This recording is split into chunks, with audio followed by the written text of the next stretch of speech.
In the mathematics of eternity, patience is not a virtue, but a weapon.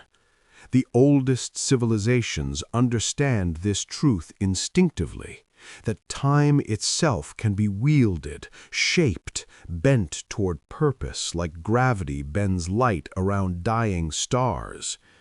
Some species learn patience through philosophy, others through religion, and some, the rarest ones, learn it through suffering so profound that haste becomes impossible, because everything has already been lost at least once before.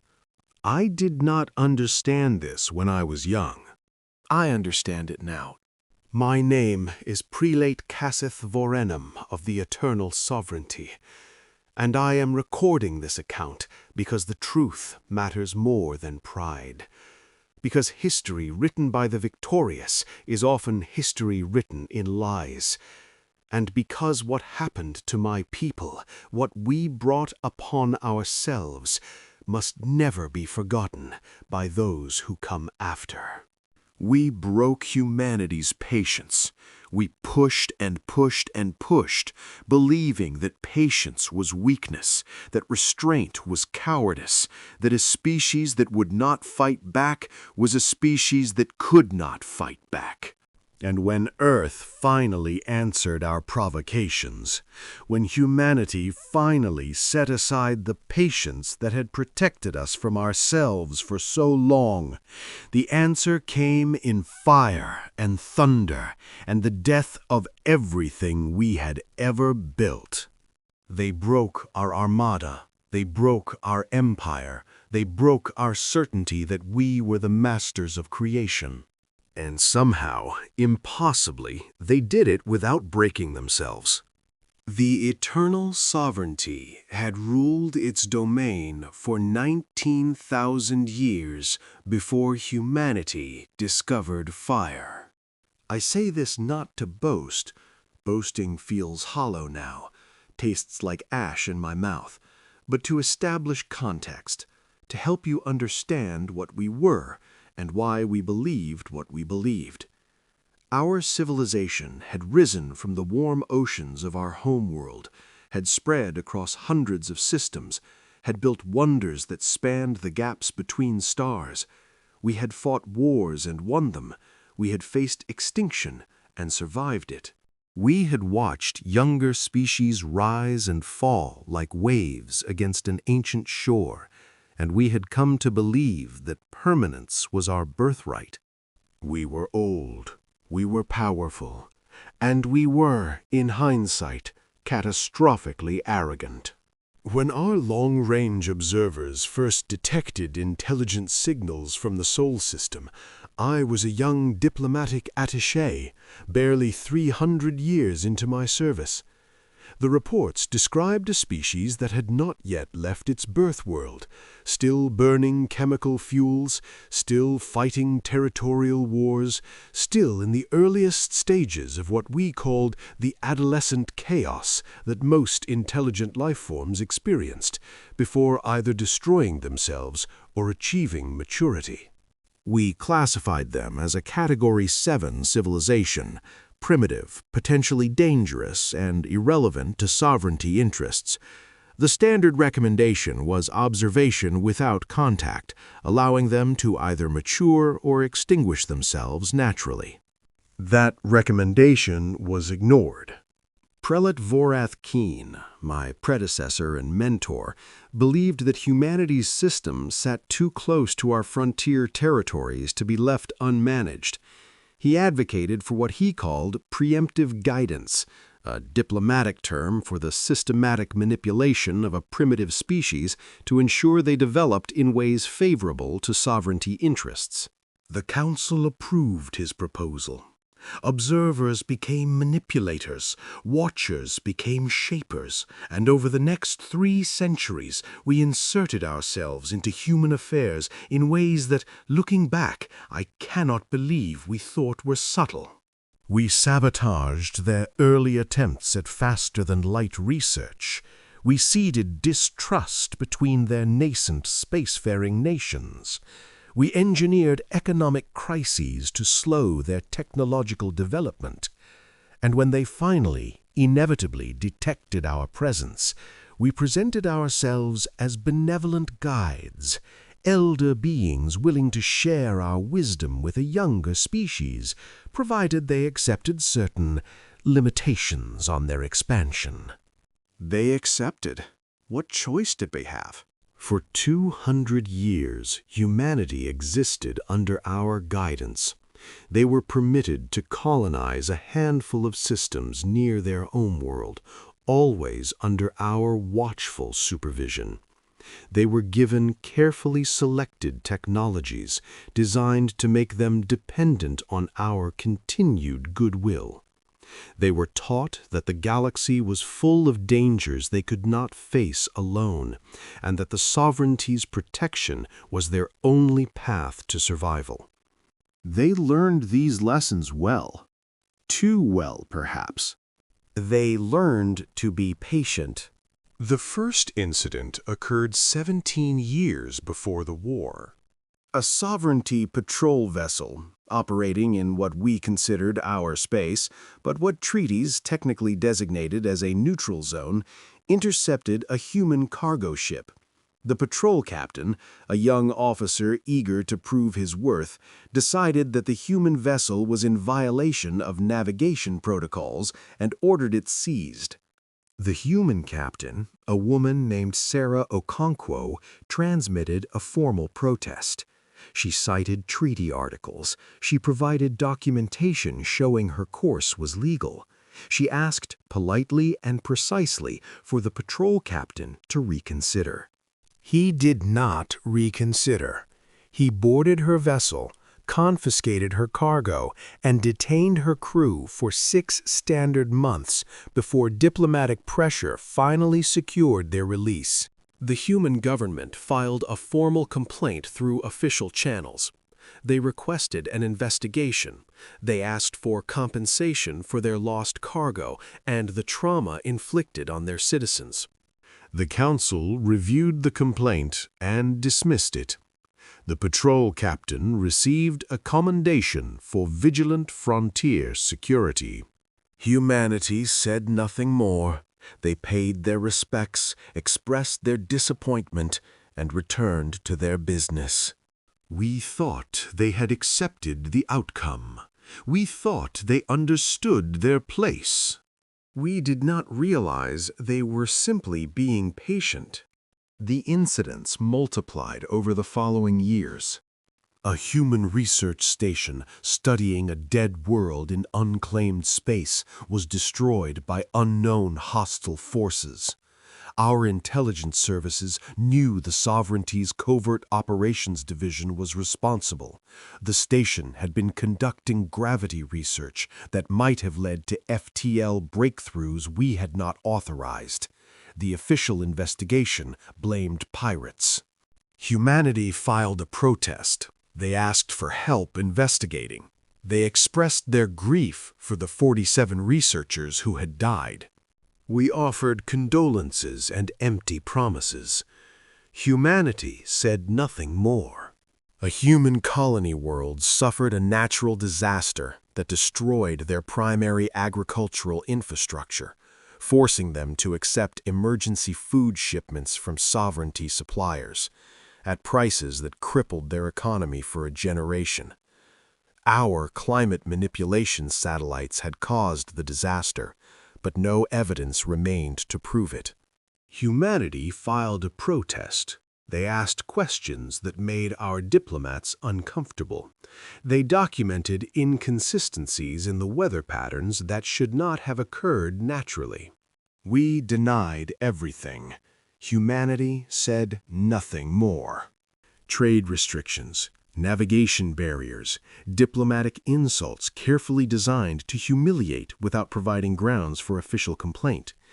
Military exercises conducted in systems adjacent to human colonies, close enough to be threatening but not close enough to violate treaty terms. Technology embargoes, cultural condescension. 1,000 small cruelties, each one designed to remind humanity of their place in the order we had constructed. And through it all, humanity remained patient, polite, restrained. They filed their protests, they documented their grievances, they asked their questions and made their requests, and accepted our dismissals with what we interpreted as resignation. We believed we were breaking them, training them, teaching them that resistance was futile, that acceptance was the only path. We did not understand what we were actually doing. We were not breaking their spirit. We were testing their patience, and patience, properly cultivated, becomes something far more dangerous than anger. Patience becomes resolve. I became prelate of the Council's Human Affairs Division 12 years before the war. It was considered a minor posting. Humanity was not important enough to warrant senior leadership, and the position was typically given to officials approaching retirement who needed a quiet place to serve out their final centuries. I was not approaching retirement. I was ambitious, and I saw the posting as an insult. But I took it because refusing would have been worse, and I told myself I would use the time to build connections and position myself for better opportunities. Instead, I found myself growing increasingly uneasy. The humans I interacted with, diplomats, trade negotiators, cultural attachés, were not what I had expected. They were not broken. They were not resigned. They were polite, yes, restrained, certainly, but there was something behind their calm demeanor that I could not quite identify. A weight, a density, as if every word they spoke had been carefully considered, every gesture precisely calibrated. They never threatened. They never raised their voices. They never gave us anything we could point to as evidence of hostility or bad faith. But they remembered everything. I discovered this during a routine diplomatic meeting with Ambassador David Oyalaran, humanity's senior representative to the sovereignty. We were discussing a minor trade dispute, the kind of trivial matter that filled most of my days, when he mentioned, almost in passing, that the dispute reminded him of a similar situation 60 years earlier. He then proceeded to recite, from memory, every detail of that earlier incident, the names of everyone involved, the specific treaty articles that had been violated, the economic impact on the affected human communities, the precise language of our dismissive response. He was not angry. His tone remained conversational, almost pleasant. But his eyes held something I had never seen before in a human. Something old and cold and patient. "We remember everything, prelate," he said quietly. "Every slight, every broken promise, every life lost to your guidance. We write it down. We teach it to our children. We build monuments to it." He smiled, and the expression did not reach his eyes. "Humanity has a long memory, and we are very, very patient." I reported the conversation to the council. I recommended caution. I suggested that perhaps we should reconsider some of our policies toward the human systems. They laughed at me. Prelate Vorn'kai, still influential despite his advanced age, called me a fool for being intimidated by a primitive's bluster. The council voted to intensify our guidance efforts, to remind humanity more forcefully of their dependence on sovereignty goodwill. I should have fought harder. I should have made them listen. Instead, I accepted their decision and returned to my work, telling myself that the council knew best, that I was overreacting, that humans were simply not capable of posing a real threat to a civilization as old and powerful as ours. That was 8 years before the war.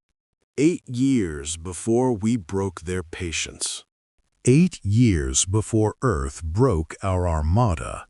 The breaking point came on an unremarkable day in an unremarkable system.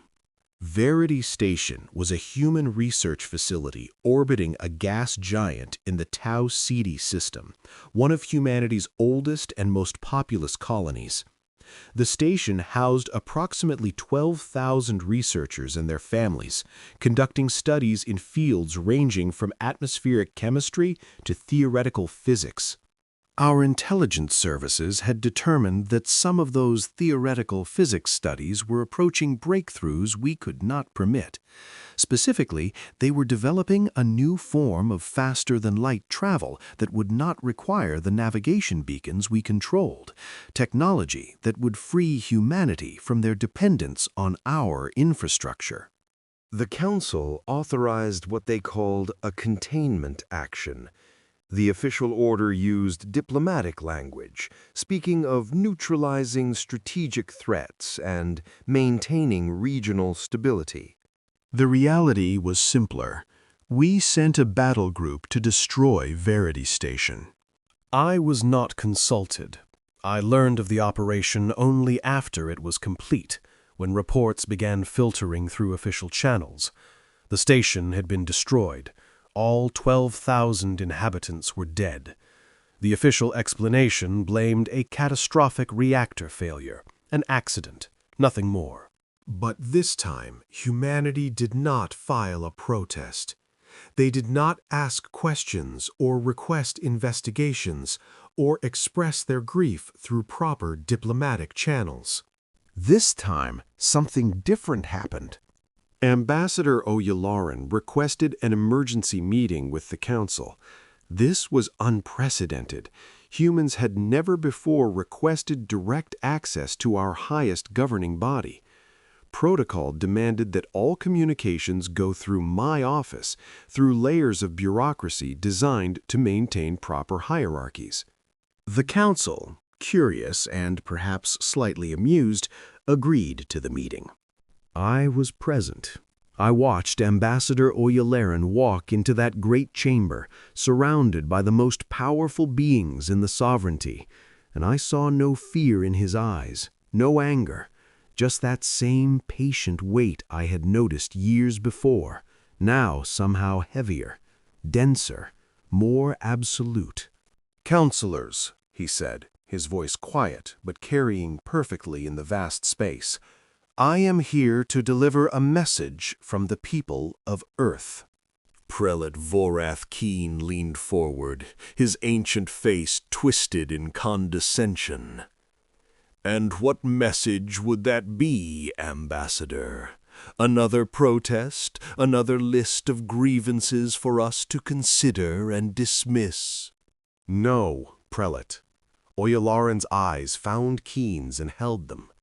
"This is not a protest. This is a notification." A notification of what? That our patience has ended. The chamber fell silent. I felt something cold settle in my chest.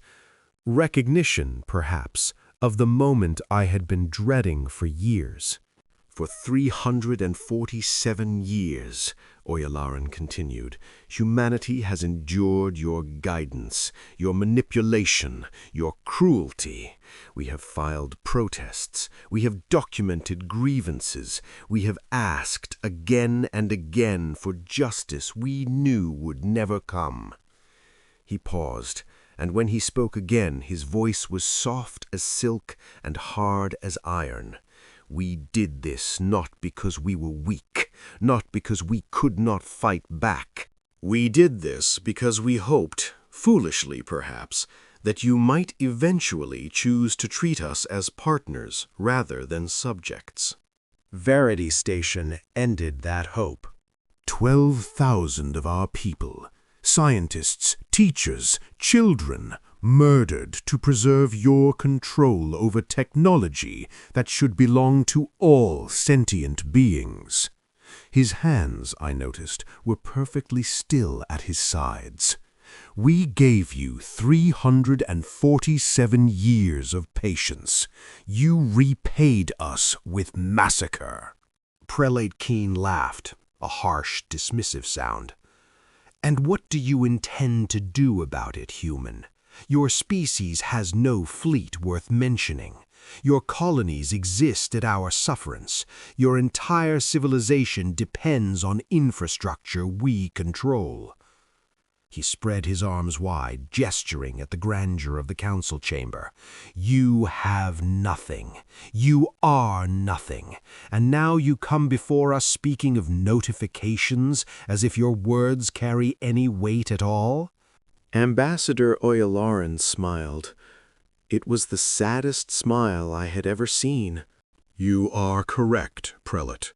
Our colonies do exist within your infrastructure. Our official fleet is insignificant. Our civilization, as you know it, depends on your goodwill." He reached into his coat and withdrew a small device, a simple communication unit. "But you have never known our civilization, Prelate. You have only known the face we showed you. The patient face, the restrained face, the face that smiled while you twisted the knife year after year, hoping you would eventually tire of the game." He activated the device. "This is Ambassador David Oyalaran, transmitting authentication code Omega 770. Patience has ended. I repeat, patience has ended. Execute Protocol Prometheus." He deactivated the device and returned it to his coat. "What was that?" Keen demanded. "What did you just do?" "I woke them up," Oyalaran said simply. "I woke up the part of humanity you have never seen, the part we built in secret, in the spaces between stars where your observers never thought to look. The part that has been waiting all these long, patient centuries for the moment when hope finally died and only resolve remained." He turned and walked toward the chamber door. At the threshold, he paused and looked back over his shoulder. "You wanted to know what we intend to do about Verity Station, Prelate. You wanted to know what weight our words carry." His eyes swept across the council, meeting each gaze in turn. When they reached mine, I saw something that made my blood run cold. Pity. You're about to find out. Then he was gone, and in the silence that followed, I felt the universe shifting beneath my feet. The first reports came in 17 hours later. They made no sense. Our analysts reviewed them repeatedly, convinced there must be errors in the data, glitches in the sensor networks, some rational explanation for what they were seeing. There was no rational explanation.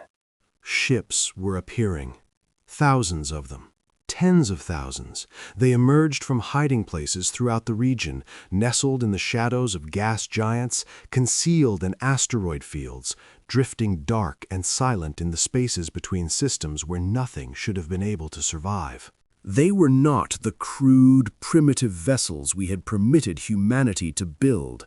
These were warships, real warships, designed for combat with a brutal efficiency that our own shipwrights found deeply unsettling. They bristled with weapons we did not recognize, protected by shields that operated on principles we did not understand, powered by engines that should not have been possible given the technology we had allowed humanity to develop. "How?"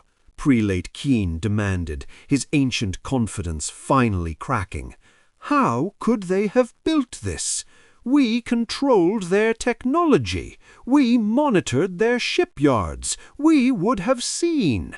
"We saw what they wanted us to see," I said quietly. "They built their real fleet somewhere else, somewhere we never thought to look." "That's impossible. The resources alone." are not impossible for a species that has been planning this for 3 centuries. I pulled up the sensor data, my hands trembling.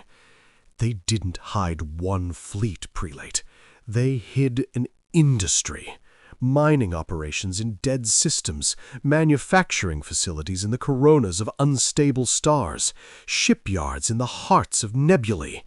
They built an entire civilization in the shadows, and we never saw it because we never believed they were capable of it. The council chamber erupted in chaos. Counselors shouted over each other, demanding action, demanding explanations, demanding anyone, fix the catastrophe unfolding before their eyes. I did not shout. I simply watched the tactical displays as the human fleet continued to grow, ship after ship after ship emerging from the dark like stars being born. And I thought about Ambassador Oyalaran's smile, that sad, terrible smile. He had known this was coming. He had known it for years, perhaps for his entire life.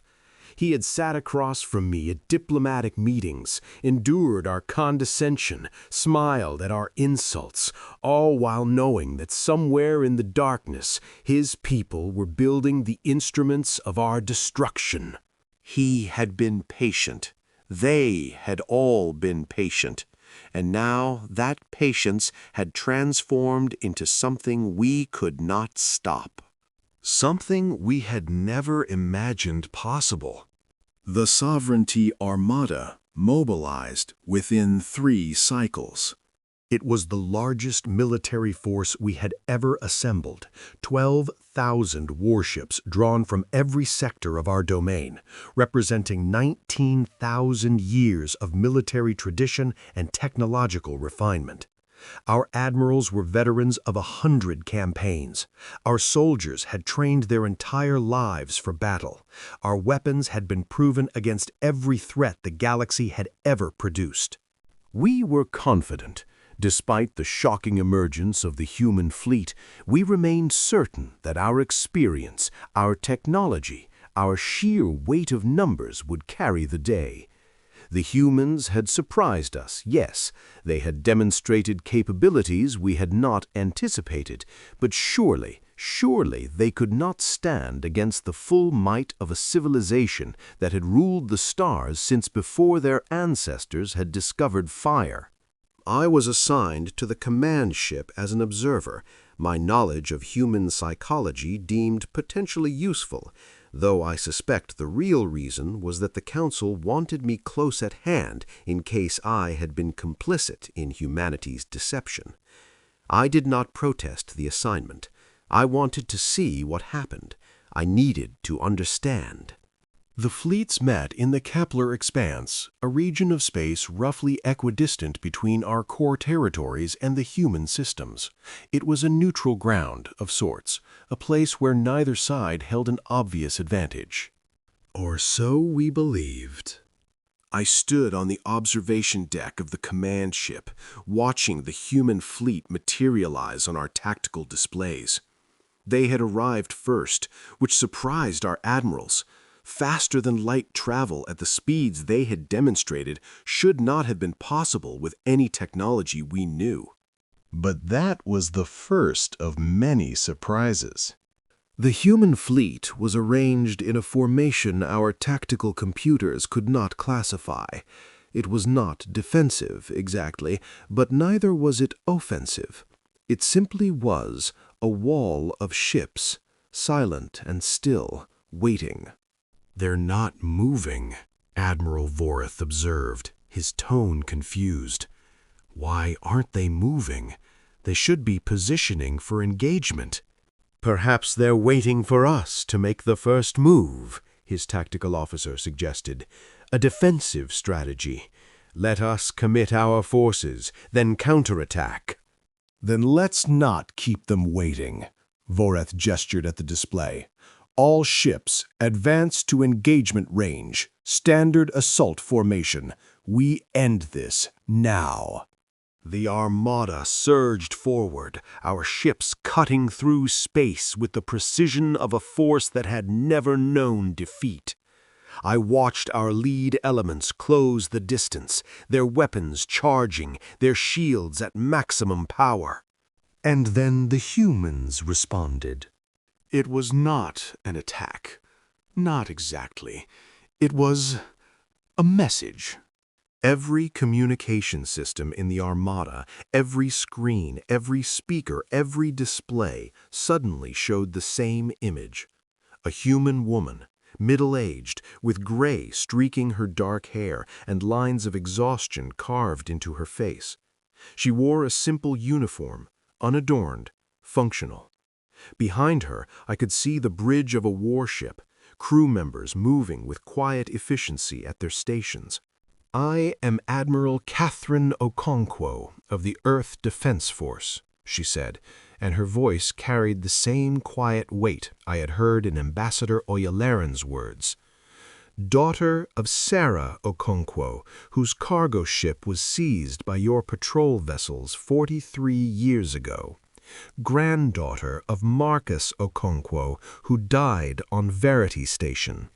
She paused, and something ancient and terrible moved behind her eyes. "We remember everything, Prelate Vorenum. Ambassador Oyalaran told you that, didn't he? We write it down. We teach it to our children. We build monuments to it." Her hands rested on the arms of her command chair, perfectly still. "My grandmother spent 6 months in your detention cells. My grandfather spent his last moments watching your weapons tear apart the only home he had ever known. I have spent my entire life preparing for this moment." We gave you 3 centuries to learn compassion, 3 centuries to choose partnership over domination, 3 centuries of patience that cost us more than you will ever understand. She leaned forward slightly. "That patience is over. What comes next is not punishment. We do not believe in punishment. What comes next is simply consequence, the natural, inevitable consequence of pushing a patient species past its breaking point." The display flickered, and suddenly I saw something that made my heart stop. Behind the human fleet, more ships were arriving, not dozens, not hundreds, thousands, tens of thousands, an endless stream of vessels pouring out of FTL space, each one sliding into formation with a precision that spoke of years, decades of preparation. "You brought 12,000 ships," Admiral Nkonkwo said quietly. "We have 114,000. You have weapons refined over 19,000 years. We have weapons designed specifically to defeat them, based on 3 centuries of studying your technology while pretending to be your students." "You believed you were breaking us. You believed you were teaching us our place. But you were the ones being taught, Prelate. Every slight, every insult, every act of cruelty, they were lessons. They taught us what you were capable of. They taught us what we needed to become to survive. They taught us that patience was not enough, that eventually patience must transform into power." She stood, and her gaze seemed to pierce through the display, through the vast distance between us, directly into my soul. "This is not a battle. This is a demonstration. Watch carefully and remember what you see. Remember it when this is over, when you stand in the ruins of everything you built on our suffering, and ask yourself how it came to this." The display went dark, and then the human fleet opened fire. I have witnessed many things in my long life. I have seen stars die. I have watched civilizations rise and fall. I have stood in the presence of beings so ancient and powerful that their mere existence bent the fabric of reality. Nothing prepared me for what happened in the Kepler expanse. The human weapons were not simply more powerful than ours. They were designed to defeat us specifically. Their energy frequencies bypassed our shields as if they did not exist. Their projectiles penetrated our armor at angles our engineers had never considered. Their targeting systems predicted our evasive maneuvers before we made them, because they had spent 3 centuries studying how we fought. They had learned from us. They had learned everything from us, and they had used that knowledge to build weapons against which we had no defense. But the weapons were not the worst part. The worst part was the silence. I had expected chaos, anger, the battle cries and desperate screams that accompanied every conflict I had ever witnessed. Instead, there was only quiet efficiency.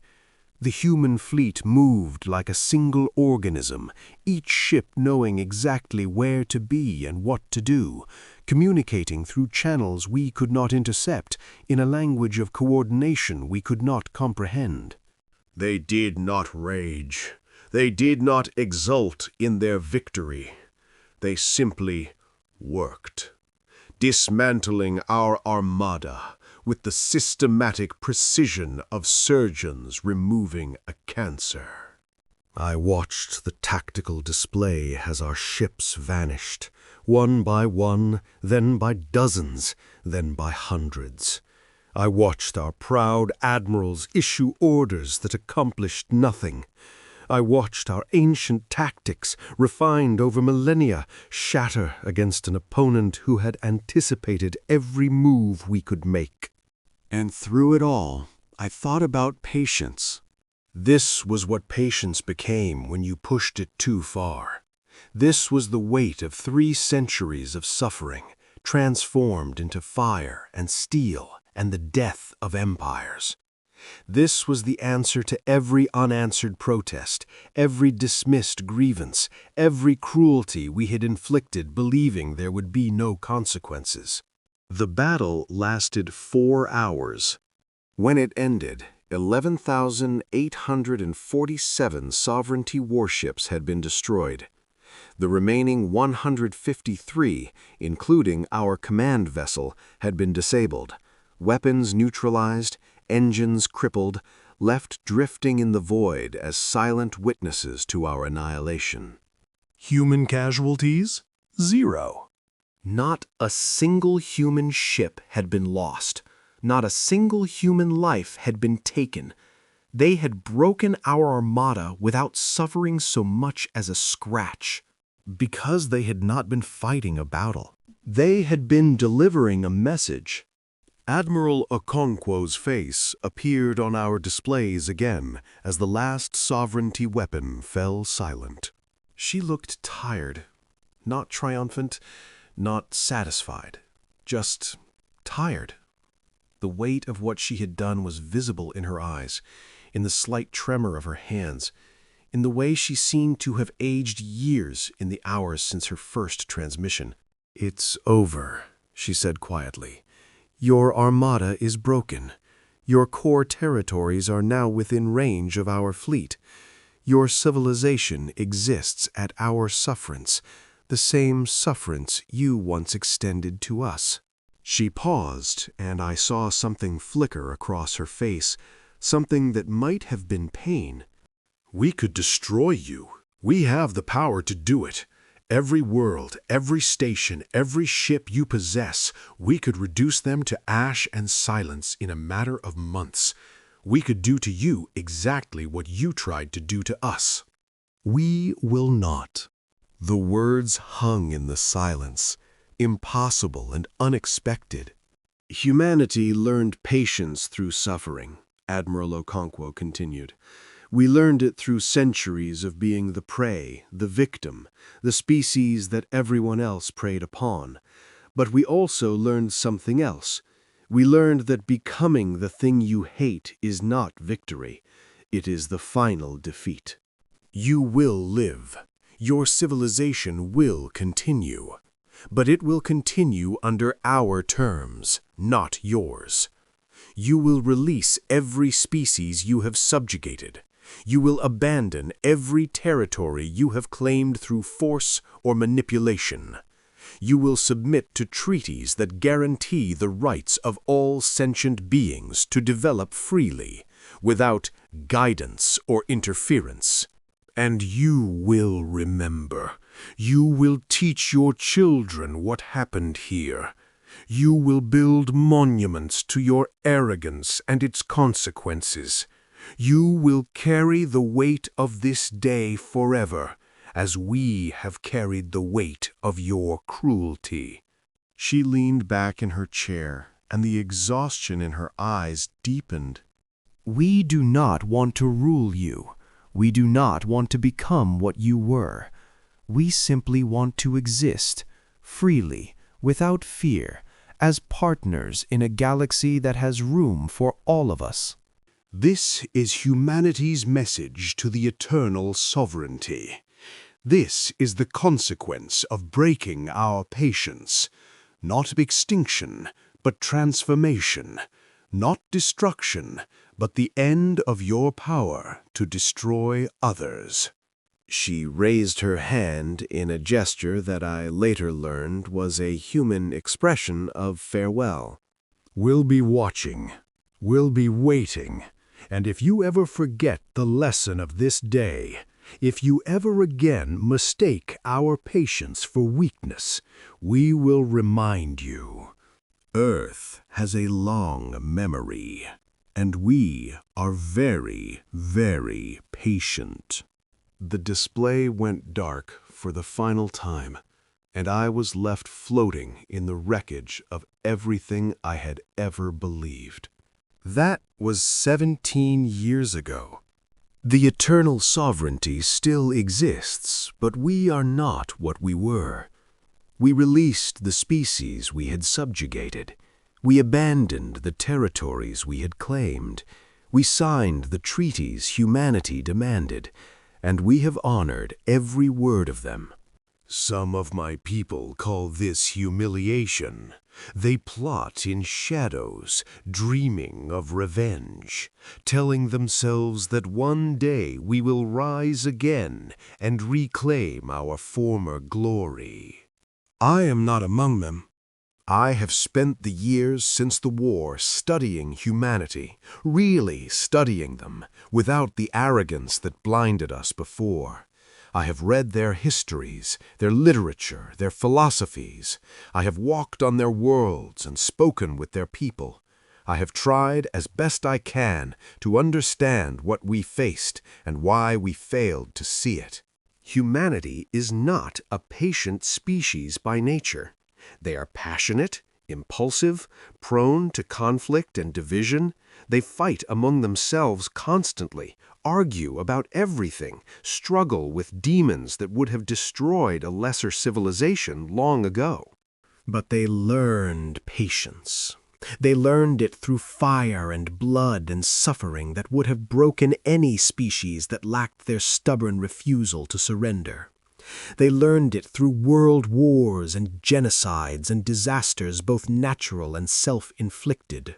They learned it by dying again and again and getting back up each time. Their patience is not the patient patience of the old and wise. It is the patience of survivors, the patience of a species that has looked into the abyss so many times that they no longer fear it. The patience that knows suffering will pass, that darkness will end, that tomorrow will come if you just hold on long enough. And when that patience breaks, when you push them past the point where hope remains, what emerges is not rage, not vengeance, not the blind destruction that we expected and perhaps deserved.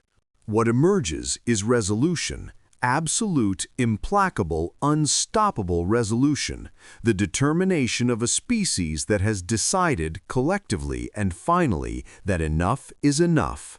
They broke our Armada. They broke our empire. They broke 19,000 years of certainty that we were the masters of creation. But they did not break us. They could have, easily. They chose not to. I think about that choice often. I think about Admiral Okonkwo's tired eyes as she offered us mercy we had never shown them. I think about the weight she carried, the weight of all those patient years, the weight of choosing transformation over extinction. Humanity is not a gentle species. They are not kind by nature, not peaceful by instinct. They are creatures forged in the fires of a hostile universe, shaped by struggle into something harder than diamond and more enduring than time. But they are also capable of something I did not believe possible, something I still struggle to understand.